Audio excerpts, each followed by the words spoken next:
All right, so we got some stuff due tomorrow, and a couple of things. Here's Moodle. This is showing more than what you see because this is my view of it. But here's assignments under homework, and probably pretty too small for you to read. But in there it says due Tuesday, October 8th, which is tomorrow. The statics project, but some of you in class turned in already, right? All right, now if you're online, just do the best you can with it and fill it in yourself. You may not have people to work with. That's okay. I did put a little bit of a form at the bottom of the page you could connect with other students in. Okay, we've also got 122, do it graphically on the graph paper provided. 131 and 2, use trig, and 141. So that's what's due tomorrow. That's 5 problems, okay? And then for those of you who are in the online section of the class, and a few of you that have talked to me, you can upload your homework through there. There's a link you upload through there. Now what I need is a multi-page PDF, okay? And this isn't really, it would do something a little different for you. You'd get a link where you can upload your homework. Multi-page PDF is what I want. Be a little careful of your scanner settings. Keep this file size down because that can choke up if you try and load too big of a file through there. And keep the page size low and all that. Watch your color settings, that sort of thing, okay? All right, let's have a look at the homework that's coming due, and we'll take questions on it and all that. All right, so here's the first one. So we got any questions on any of that business so far? Okay.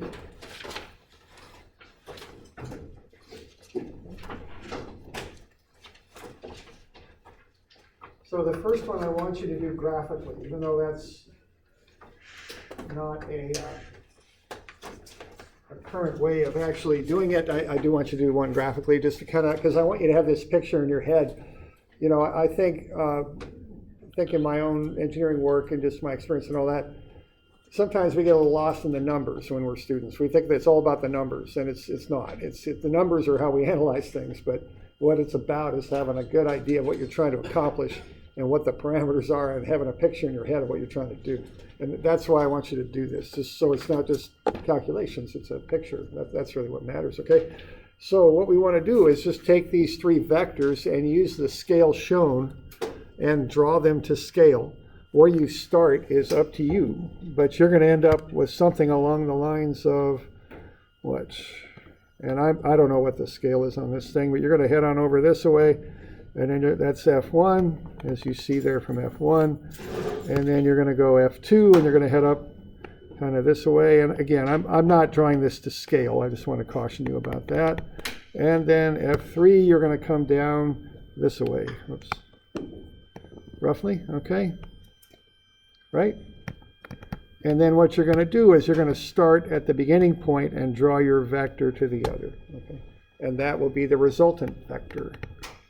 Something like that. That's what I would expect you to do.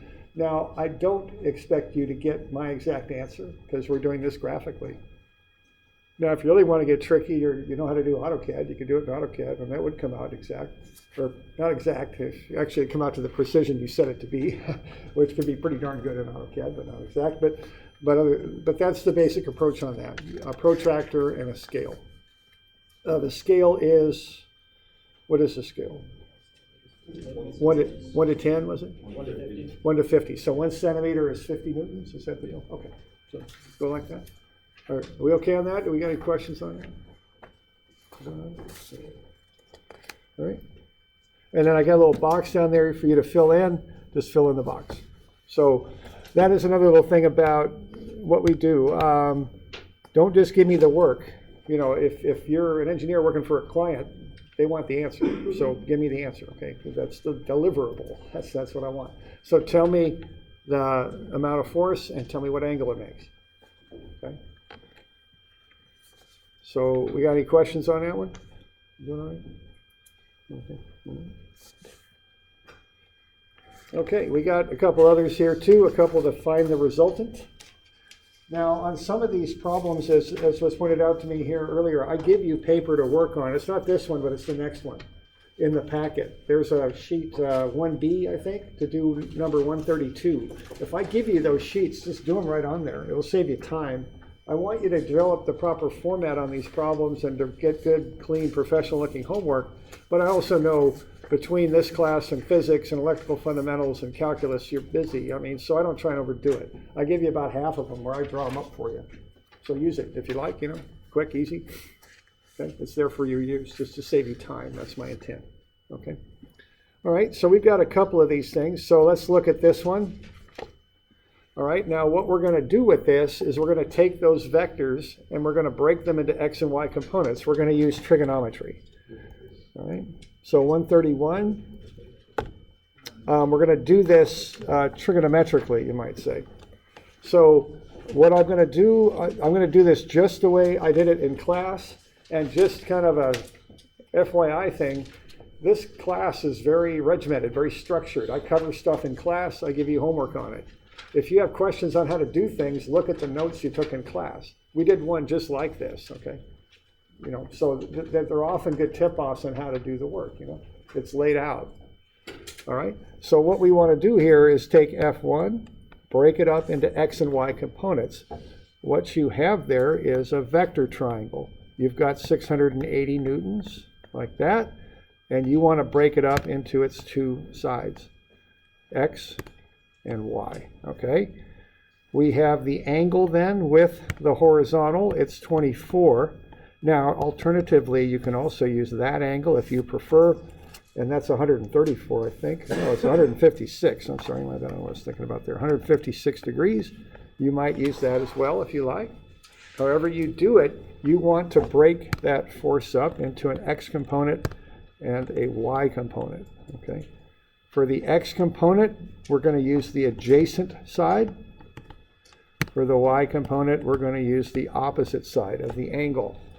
Adjacent is the cosine function. Opposite is the sine function, right? We're good with our, remember our right angle trig? That's very important, and we're going to use that a lot in here. Okay. All right. So cosine 24 times 680 is 621. You got to remember to put the negative sign in there. The reason it's negative is it's going to the left. Okay. Alternatively, if you don't want to have to figure out the sign, you can just use the positive angle from the horizontal, which is 156. 680 cosine 156. Either way, you'll get the same number, negative 621.2. Right.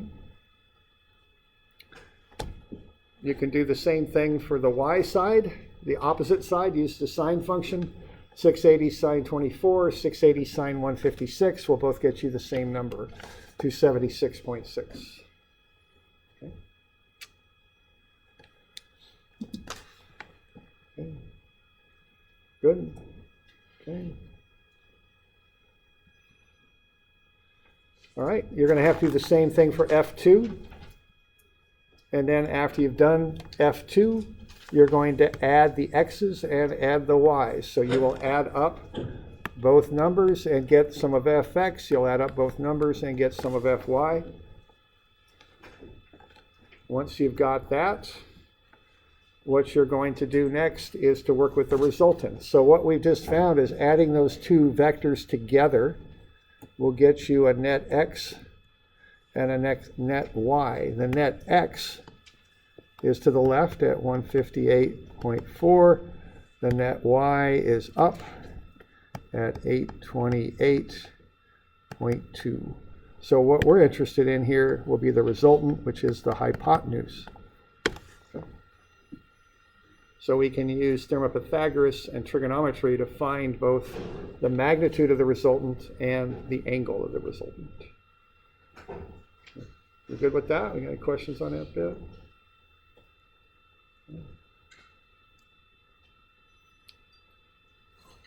Okay. So it's negative 158.4i plus 828.2j. That's the resultant vector.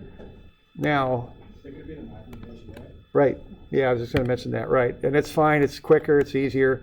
And I understand it perfectly. For some reason, engineers in the books, they use the i's and the j's. It's more work than I really think is necessary.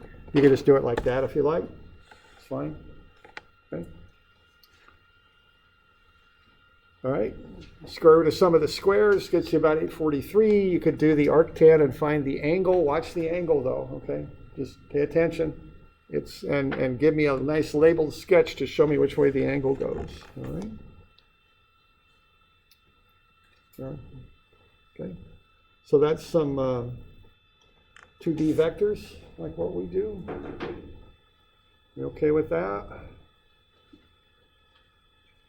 Good.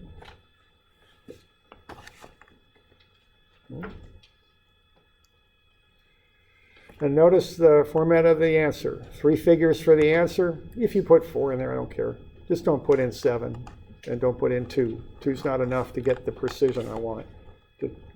If you're within 1% of my answer, you're fine. If you got 842, that's fine. And if you think about the world you're going to work in, how you design something for 843 newtons is not going to be a whole lot different than how you design something for 842 newtons. They're going to be pretty similar looking objects, that's my guess, okay? So I don't get too excited. If you're within 1% of my answer, it's fine, okay? Okay. And then get the angle in there. Notice I've got the angle. It's an arrow. It's very clear which way that force is going from the way I've got my answer formatted. It's unambiguous, okay?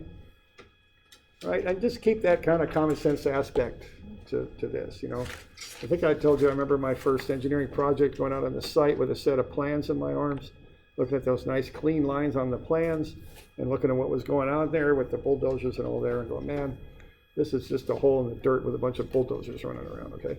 This is not this nice clean set of blueprints in my hands. It's completely different what's happening out there in the field, okay? And just don't ever forget that, okay? Sometimes we get so hung up on the numbers and doing this and that.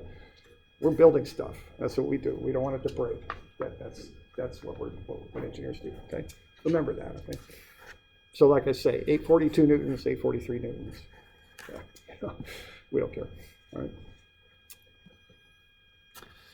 Okay, the one after that, what do we got? We got the exact same process, right? You're gonna do the same thing? So you got any questions on this one? This is the one where I gave you page 1B, I think it was. You can just do it right on 1B. Lay it out and just run through it, okay? Just one more vector, that's all. Okay, we're good? Okay. Okay. 141, a little bit different thing here, 141. Okay, now 141 is a 3D problem. 2D is really the bread and butter of what I've done as an engineer, is this kind of stuff, okay? 3D is a little more formal in approach in my mind. I can't just throw right angle trig at this. It doesn't work so well. I've got to use more of a formalized approach using direction, cosines, and unit vectors and all that, okay? So I kind of, in my mind, I differentiate between 2D and 3D. I approach them differently, okay? So this is a starting problem here for 3D. You have two forces, F1 and F2. You need to go through the process. Now, I say that purposely because that's how I learn this stuff. It is a process. The process is going to be first, unit vector.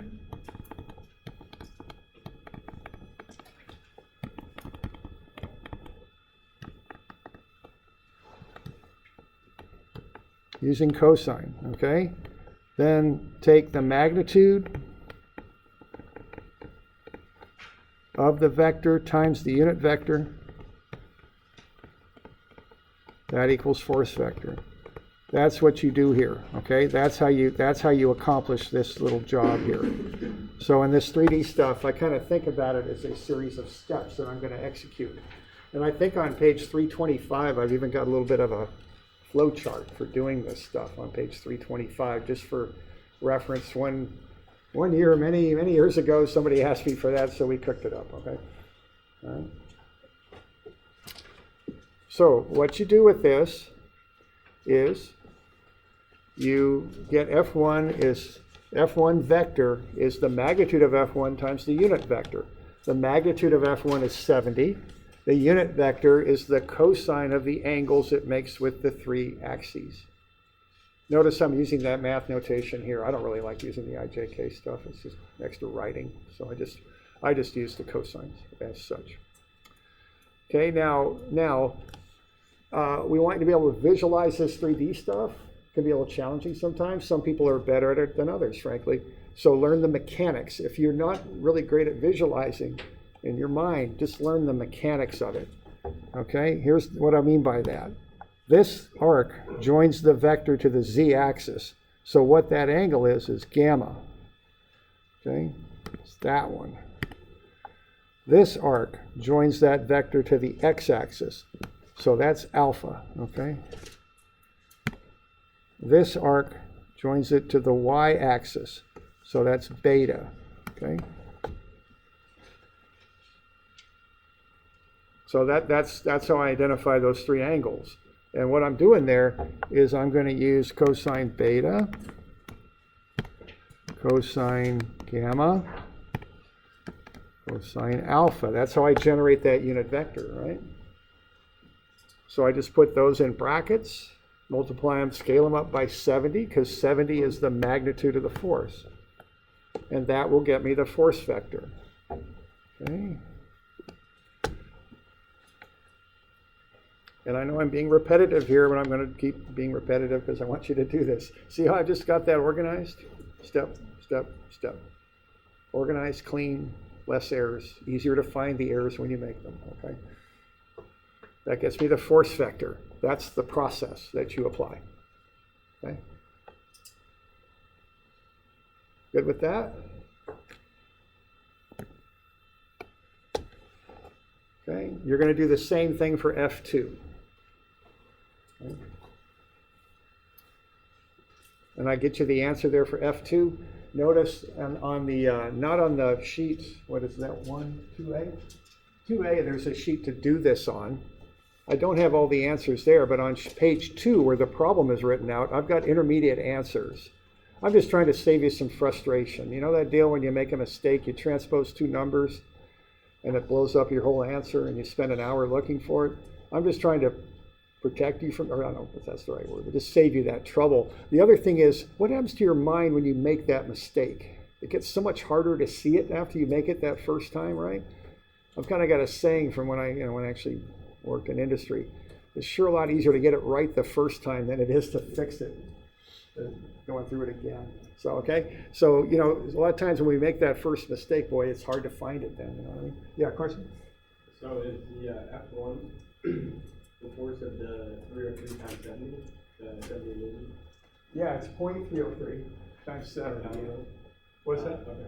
And we're just multiplying the 70 through each one of those terms. So 70 times 0.303 is 21.2.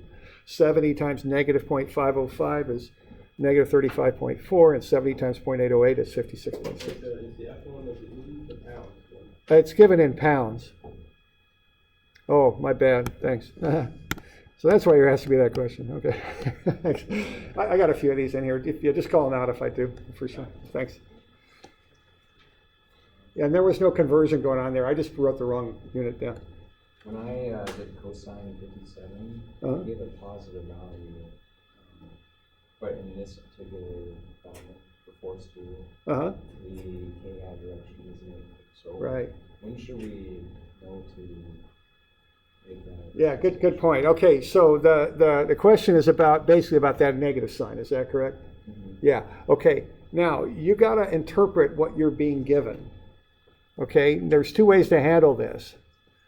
That 57-degree angle is not given to the positive z-axis. It's given to the negative z-axis. So the first thing you have to do is recognize that. Okay? There's two ways to handle it. One way is to say that thing's pointing down in the negative z direction, so I have to put a negative sign in there. I got to do that. Okay? A more systematic way, perhaps, is to always dimension to the positive axis. Then it'll just come out in the wash. So if I know from positive z to negative z is 180 degrees, I've used up 57 getting to F2 from the negative side. That's going to leave, is it 123, is it? 123. I'm sorry, the sketch is getting a little crowded here, but that's going to be 123. So if you that use, makes a lot more sense. good, so you could, there's different ways to handle it, okay? Now the one thing though, is these are not equivalent things. You can't go cosine negative 57, that won't work. The negative sign's gotta go out front if you do it visually, okay? Cosine of negative 57 is a positive, whatever the heck that, you know what I'm saying? You gotta watch for, if you're gonna say that's negative on your own, you have to put the negative outside the parentheses, not inside. They're different. Okay. We good with that? Okay.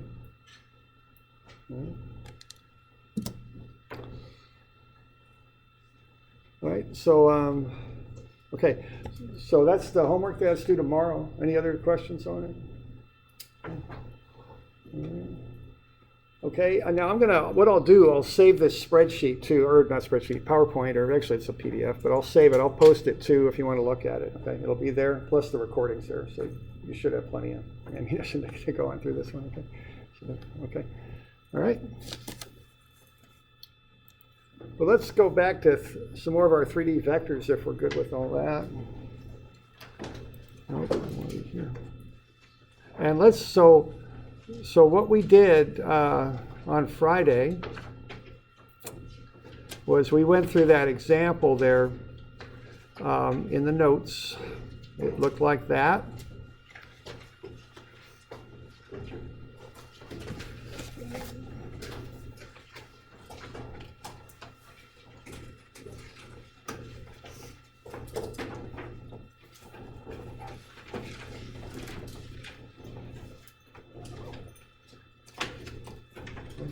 Something like that, I don't know.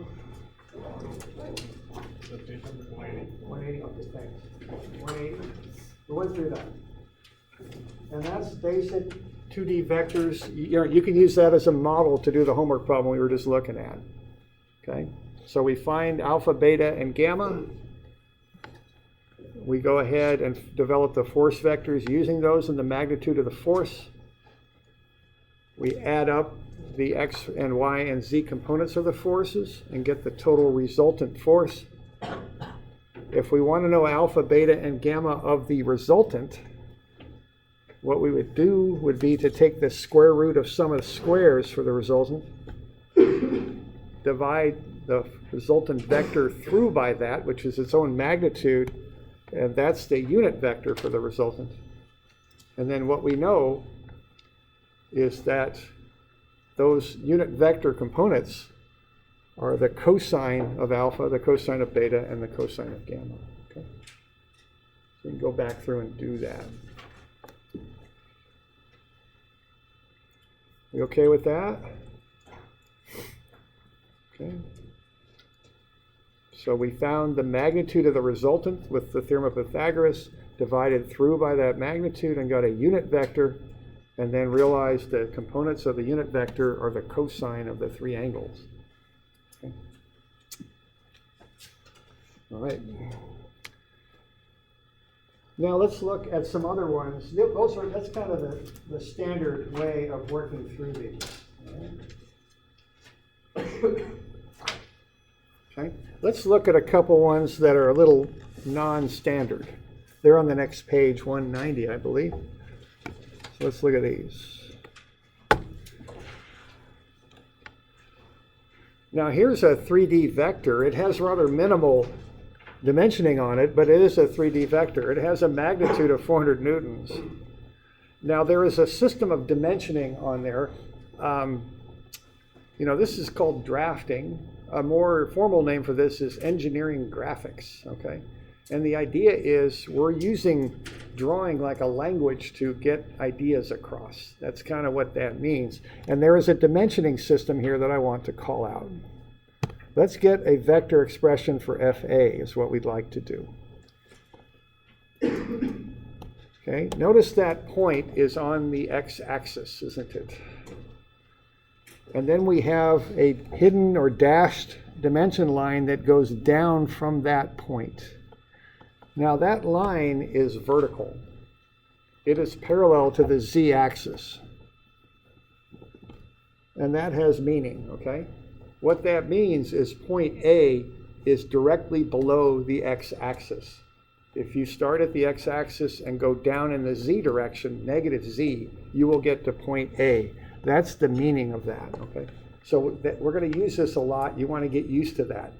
In 3 space, we'll often draw dimension lines that are used, usually use a hidden line, a dashed line that's parallel to an axis, okay? So we want to know that.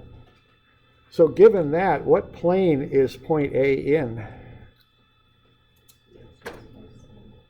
Yeah, there's different ways to call it out.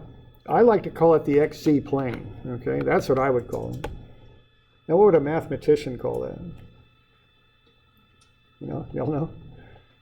It's the Y plane to a mathematician. You'd call a plane by the axis that's normal to it, but that always confuses me. So I just call it the XZ plane because I know what that means. Okay. Sounds like that's how y'all think about it too, so that's good. All right. Okay. All right, so now I know that thing's in the XZ plane, so let's see if I can fill in these angles. What's alpha then, if that's in the X? Actually, I don't have to know much at all to get alpha. What's alpha? I mean, 50, right? All right. Now that vector is in the XZ plane. So let's say that's in class here. It's on the whiteboard. What could I say about any vector in the XZ plane and the angle it makes with the y-axis? It's perpendicular. It doesn't matter what angle it makes in the XZ plane, does it? Any vector that's in the XZ plane makes a 90-degree angle with the y-axis, right? Okay, you all okay with that?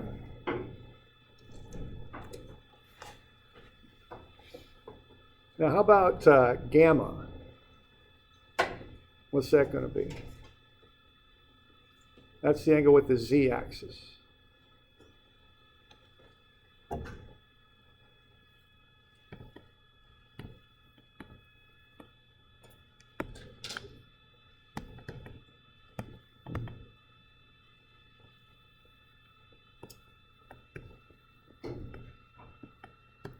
What angle does that vector make with the z-axis?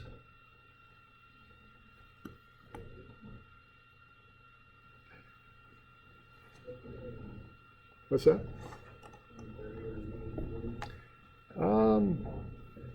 Let's see.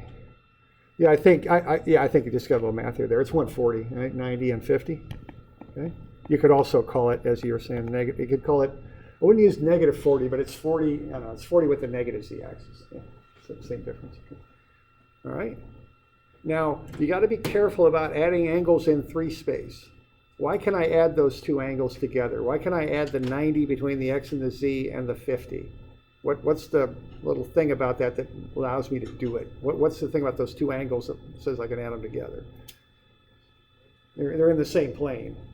If 2 angles are in the same plane, you can add them together arithmetically. If they're not, if they're kind of shaped like that, you can't add them together. It doesn't mean anything. But you can add them together if they're in the same plane, which they are. Okay. Okay. So that's 140 degrees. And what I did there, just took 90 plus 50. Okay. So this is one special case you might run into sometimes. If you've got a vector down in a plane, this is how you could figure it out. So alpha is 50, because that's given. Beta is 90 because the vector's in the XZ plane, so the angle with the y-axis is 90. Gamma, because the 50 and the 90 between the x and the z are coplanar, you might say, in the same plane, you can add them together. Okay. And then you can just go through the mechanics of that, the cosine of the angles to get the unit, multiply through by 400 and get the force. Okay. We all right with that? So that's one special case you might run into.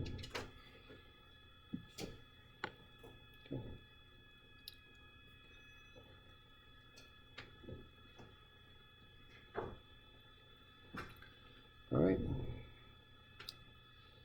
All right, let's look at another one here. The next one is a little trickier there. It's the one below. Now, notice on this one, you are not given the angle between F4 and any axis directly. There is no one angle given between F4 and any axis. So that's the first thing to notice. You're not given one angle to get to the x-axis, you're given two. Okay? All right. Further notice the dimensioning system. Coming straight down from the vector, we get to point B. That is in line with the z-axis, isn't it? So that's straight down in the z direction. Now notice that coming out from the x-axis, we're going out in the y direction. Okay. You all with me there? You got to read those dimensions. You look at what the dashed lines are parallel to. That tells you which direction they're in. So what plane is point B in? Yeah, XY, okay. All right. So we want to be able to see that. All right. So let's see here. Let's get a couple of things figured out. Let's look at what I would call F4 prime, okay, which would be this vector that I'm drawing right now in green. I'm drawing it right now. I know some people may not be able to see colors and such, so I'm kind of trying to call that out as I go. But it's this vector right there. I'm drawing it in green. I just drew it. I'm going to call that F4 prime right there. What's the magnitude of F4 prime?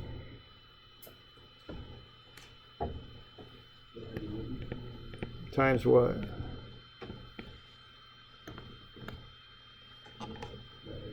Yeah, cosine 32, right? What you can do, you can just pull that out as a right triangle, correct?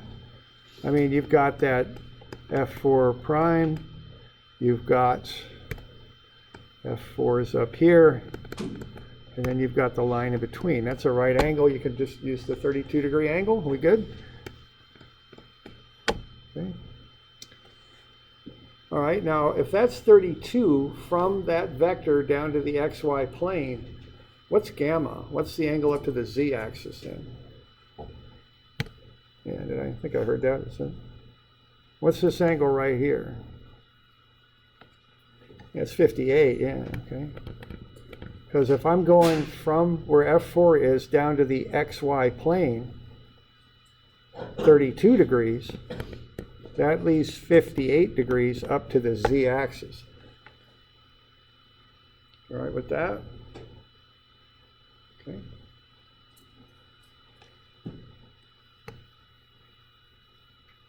All right. Now, what I've got here is we have to visualize this stuff. Okay, I got a little bit of an attempt to make it more 3D style right there, so you kind of see this cosine 32 relationship and the 58 degrees. That's an attempt to draw the three space on a flat piece of paper. Now, let's look at F4 prime. That is now down in the XY plane.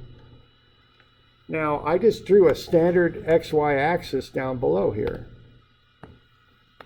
It's rotated from how I drew it in three space. It has to be because I'm kind of flipping it and putting it flat on the plane. Z would be coming straight out of the page. Where would F4 prime go on that sketch? See if you can get F4, and just everybody just do it on your own here for a minute, or ask your neighbor, whatever. See if you can get F4 prime on the sketch, the 2D sketch I've drawn, the X, Y, and Z. Where's it at?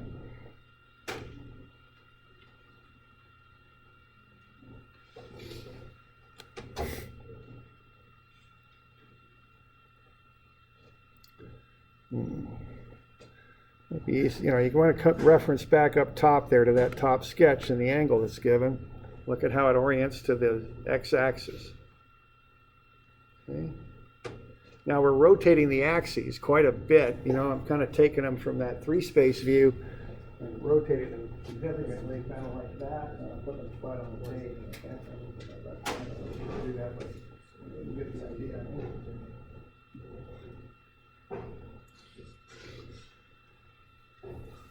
All right.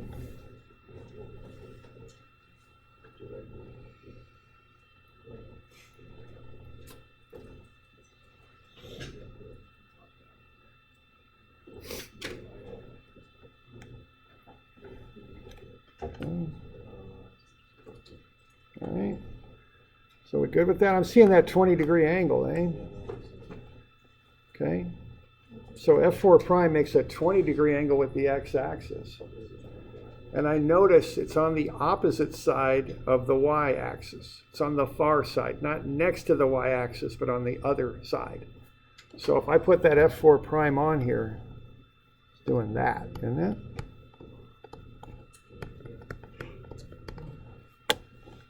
Y'all good with that? It's a little tough because I'm changing the axes. I'm rotating them, putting them flat on the page. But I wanted to put that XY in the standard way. You're not used to seeing it. That's why I did that. Okay. All right. So F4 prime makes a 20-degree angle with the x-axis. What angle does it make with the y-axis then?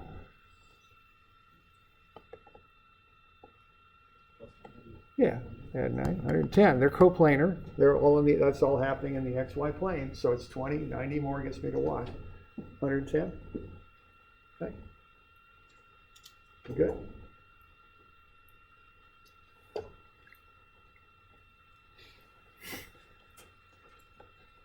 So this is a little bit of visualization here, okay, that we're trying to do.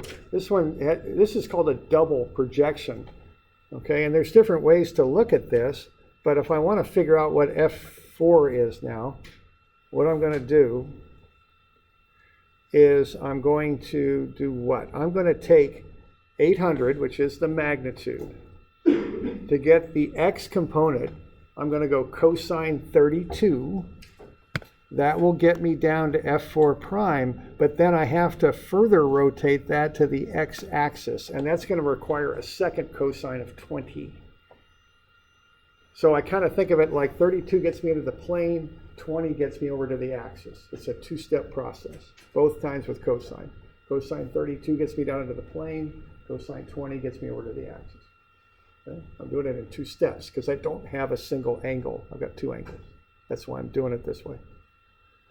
Okay. Similarly, for the y component, 32 gets me down into the xy plane, but instead of 20 this time, I got to go cosine 110 to get to the y-axis.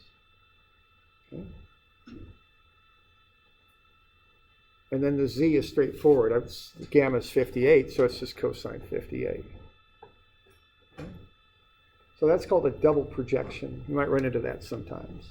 So I just thought I'd do one of those, okay? Now, it's helpful if you can visualize that. Different people have different abilities to do that. So if you're not really great at visualization, the tip-off on this is you're not given one angle to the x-axis, you're given two. You have to use them both. Cosine 32 times cosine 20. That will get you to the x-axis. Yeah, question there. Is the j positive or negative? The j would be negative on that because it's see, look at F4 prime. It's going in the negative j direction. Where? Here? Yeah, the plus is, I want the plus. See, the cosine 110 will make it negative. So what I'm doing, I'm just using the straight up angles and I'm not looking. I'm just putting the angles in. If I use that 110, it's a negative angle.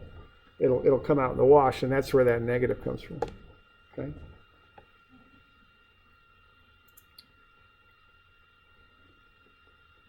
All right. So that's a double projection. All right, and this stuff should come out in the wash. I mean, that thing's pointing in the negative y direction. The 110 gets you that negative component. Similarly, the one up above, the angle there is 90, okay? If that vector makes a 90-degree angle with the y-axis, it has no y component. Sure enough, cosine 90 gets you 0. That all kind of comes out, right? The calculations you do should match what you're seeing. Okay. So are we okay on that double projection there? Any questions on that? Okay. So that's where we start with this 3D stuff, with angles. All right.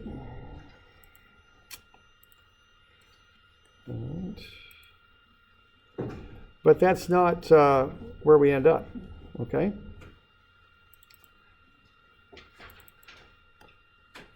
So let's look at really a more common way to do 3D. We start with the angles just because that's kind of the starting point, the fundamental relationship there between the unit vector and the unit cosines, the direction cosines as they call them. But if you're looking at a set of plans, if you've ever drawn plans up, probably what you're going to have for those plans is a set of coordinates. When you do plans, you usually get involved with a coordinate system of some type. Generally speaking, it's an X, Y, Z coordinate system. So generally speaking, if we're working with like what I just had up there just a minute ago,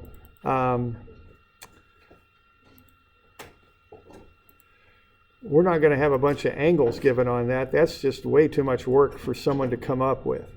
What we're going to start with is coordinates on points. Okay.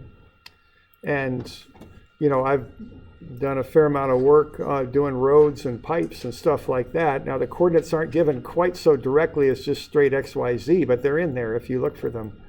In civil engineering, you have a northing and an easting quite commonly, which is Y and X, and then the Z is elevation. So they're in there. They're just not quite given quite so directly. In the mechanical world, I think they use coordinates more directly. But here, if we're designing these struts, they're not going to go to the trouble of calculating all these angles like that. That's a lot of work. They're going to get you a set of plans, and they're going to tell you in some fashion, they will give you a coordinate down here and a coordinate up there is what you're going to get, okay? And it's kind of on you to figure out the stuff about it, okay? So there's a technique to this. It's position vectors. So there's X, Y, and Z. I have no idea why I put that conveyor slide in here. It's 0. I don't know. It's a nice slide. I like it, but I don't know why it's here. There we go. That's probably better. All right. So there we go. So there's kind of a frame, okay, kind of a dune buggy kind of thing. That frame's like a space frame. It's all over the place, right? You got angled struts and everything in here. You're going to be using positions to get that figured out, to figure out how long to cut the steel tube to make the frame and all that. Okay, you're going to need coordinates on that. Okay, so this is the normal way of working at free space. You might see a little bit with the angles, but coordinates are by far the more common way. And that's page 195. All right, so first let's get used to this dimensioning system. Okay, so to get the coordinate of C, here's the origin. That number there refers to this distance. That's in the X direction. 6. That number there is in the negative Y, isn't it? So that'll be -1. And the 4 is in the Z. So what I'm doing there, I'm just using that idea of the parallel lines like what we were just doing. So there's the X. There's Y. There's Z. Okay? So that's it. Point C is your coordinate 6 minus 1, 4. In the engineering books, they'll call that 6i minus 1j plus 4k. Right? Good with that? Want to get familiar with this system of dimensioning. So look for dimension lines that are parallel to axes. Okay. Now, unfortunately, we're not going to have the origin where we want it on our blueprints all the time. We're going to have different coordinates given. So we're going to have to figure out how to get from one coordinate to the other. Okay, so let's say we're going to design a strut of some type, and it's going to go from A to B. So we're going to design something that does that. And we got to know how long is this thing going to be.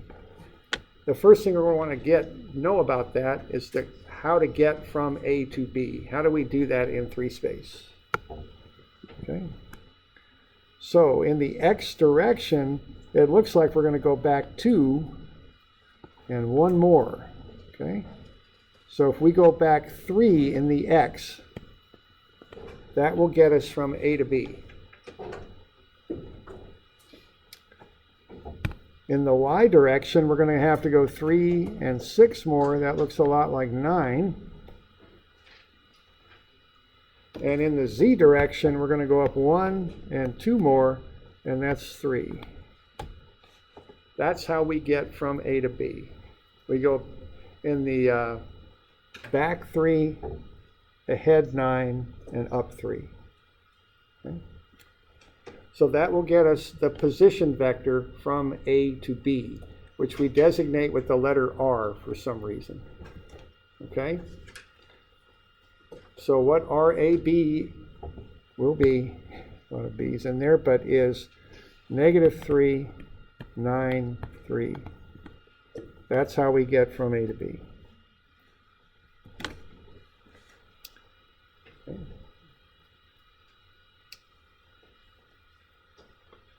Now, what I've done here is I've put the actual coordinates on the points. So I've got RA, looks like I've got my little vector hat there. There's RA, 2, -3, -1.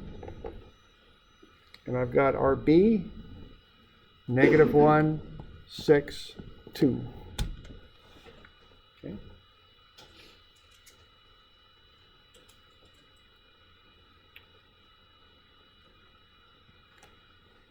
Okay.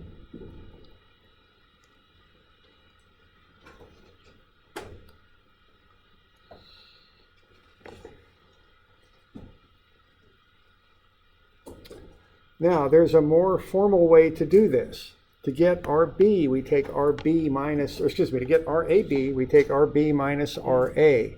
We subtract the x coordinates, the y's, and the z's. Now, one thing to notice here, if I want my vector to go from A to B, I start with B and take A away. So I have to switch the order when I do the vector subtraction. So this is a more systematic way to do this, rather than kind of looking at it like I did there and go back here and up and ahead. I'm going to get more systematic about this. I'm going to find those vectors, B and A, and I'm going to subtract A from B. That's how you find the position vector that goes from A to B. Okay, I take B, I subtract A. Okay? That's how I do that.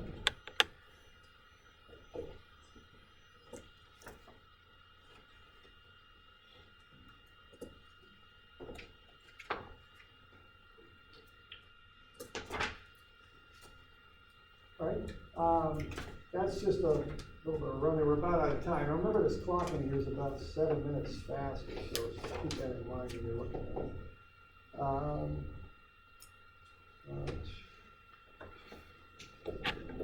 I want to give you just one of these to be working on so far. I'll give you some more, but let's get this in Thursday, okay? And I think that'll be the 10th of October. That'll be 143, okay?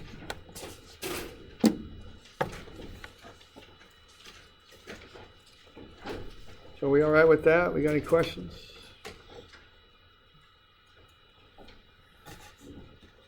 Okay, and then those other 5 problems that we covered today, they'll be due tomorrow, okay? All right. All good?